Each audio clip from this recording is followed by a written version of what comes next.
Mazen connaît bien ces ruelles. Il les arpente chaque jour dans le cadre de ses fonctions. Cela est plus qu'un travail, mais À aussi 22 une ans, passion en pour elle-même. payer ses frais universitaires et aider sa famille, il enseigne l'histoire et travaille en tant que chercheur auprès de l'initiative touristique de Byblos. Cet étudiant en histoire jongle ainsi entre passion et nécessité.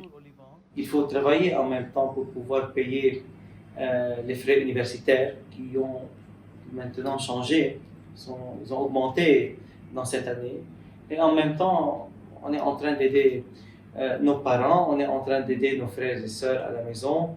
Nous sommes en train d'aider dans tout ce qui est ménager à la maison. Sa carrière, il a choisi de l'ancrer au Liban.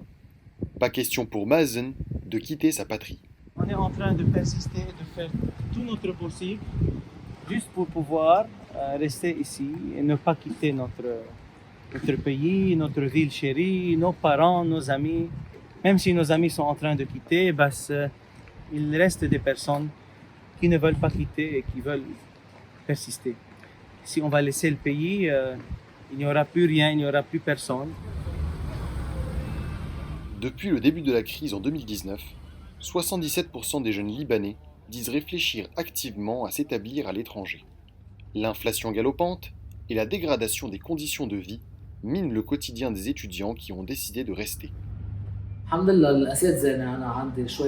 Grâce à Dieu, les professeurs que j'ai sont assez flexibles. Par exemple, si je suis en retard, ça ne leur pose pas de problème. Ils comprennent que je travaille en parallèle et que je n'ai pas que mes études. Malgré tout, j'arrive à finir mes projets, mais ça me met sous beaucoup de pression. Je n'arrive pas à souffler. Tout mon temps est consacré aux études ou au travail. Face à cette nouvelle réalité, les universités s'adaptent aux défis engendrés par l'effondrement économique et proposent des programmes d'aide sociale. Personne des étudiants ne quitte l'université pour des raisons financières.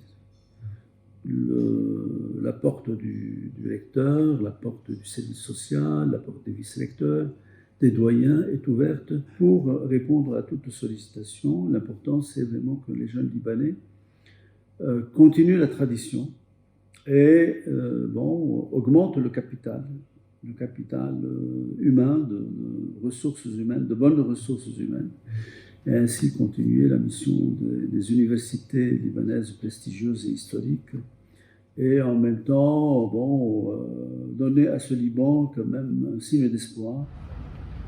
Malgré la crise, la réputation des universités n'a pas été écornée, et le rayonnement académique libanais attire encore les étudiants étrangers. La crise a eu. L'université a reçu beaucoup de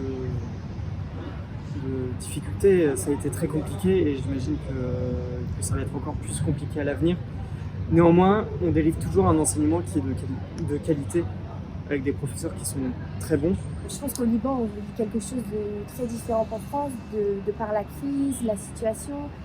Et vivre ici, c'est peut-être apprendre à gérer les problèmes d'une autre façon, s'adapter en fait et comprendre le monde d'une façon différente, sortir de la compréhension française, parisienne qu'on peut avoir du monde. Voilà.